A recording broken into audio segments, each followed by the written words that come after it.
Hi guys, my name's Sam Saggers, Director of Positive Real Estate. There are so many great tips and strategies out there in the real estate market. It's really important for people to understand and harness about buying real estate, but also about preparing property for sale. All of us as investors will accumulate assets as we grow. As part of our acquisition strategy, you might end up with around 10 properties in just 10 years. But of course, not all those properties you're going to keep forever. So you need to learn a little bit about selling real estate. Positive Real Estate, we love helping people understand how to present their home for sale.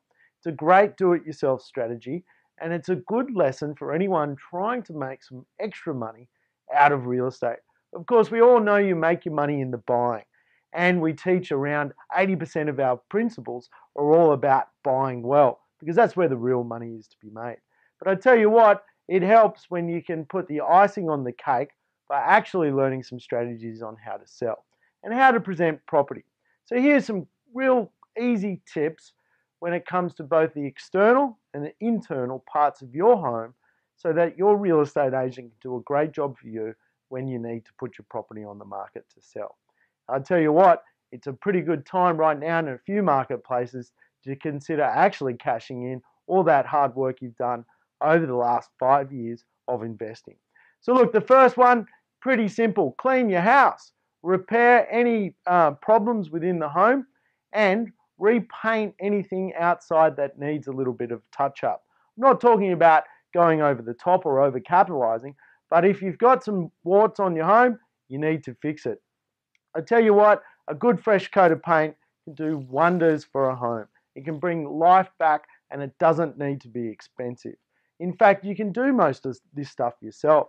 I mean, who can't go to Bunnings, get a roller, mix some paint, and do a weekend's worth of hard work? I tell you, it could make you an extra amount of money in the long run, or a good amount.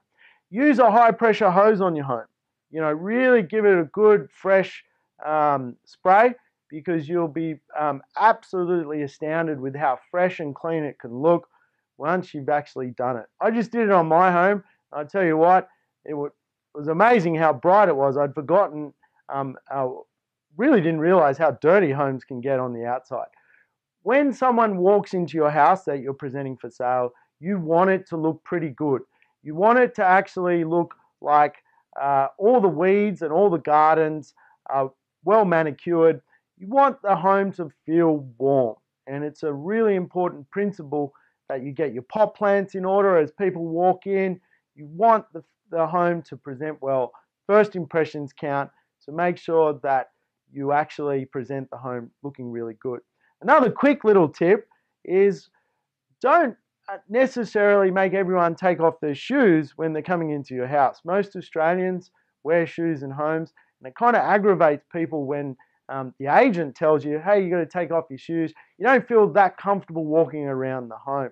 I know for some cultures it's a little bit sensitive, and of course, if that's you, then you do what you want. Don't listen to me. But I can tell you, more people, when you got 30 people at an open home and they're all taking off their shoes, it just throws the home into a little bit of chaos. You want a calm environment, and you want to create a good mood for purchasing. Position your furniture, make rooms appear larger if you can.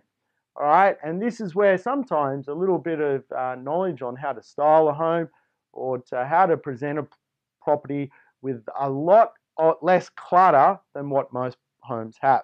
Now, if you've got clutter, you've got kids, you've got extra bits and pieces around, I tell you what, do yourself a favor, get them out of the house. Rent a storage shed for a month, put them in boxes, and just make the home look simple and look fresh and available to the next person.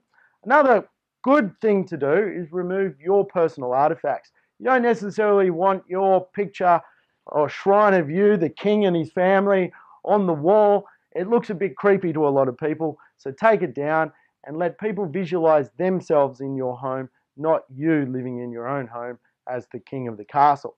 Make sure the light bulbs are working. I tell you what, when people walk into a home, the first thing they do is start pressing lights. And if a light switch doesn't work, someone will make an issue of it at the open home. And I can tell you sometimes that just puts other investors off. There is always one of those guys that comes through an open home who tries to sort of sabotage it. He's got an idea of purchasing it, and he'll point out any dysfunctions in the house whatsoever. Make sure your window dressings are clean. Make sure that you fragrance the home. Use great flowers, use fresh coffee, use organic produces in the kitchen. You want to remove all that clutter. And I tell you what, you can do pretty well by just taking these little tips and strategies, opening your home up, being very welcome to your guests who are going to actually make you a lot of money. So, guys, I hope that was a great tip and strategy. And for some more good tips and strategies about buying or selling real estate, come along to one of our property information nights. They're held all around the country. It's real easy. Register your details, and we'll catch up with you soon. Thanks for your time.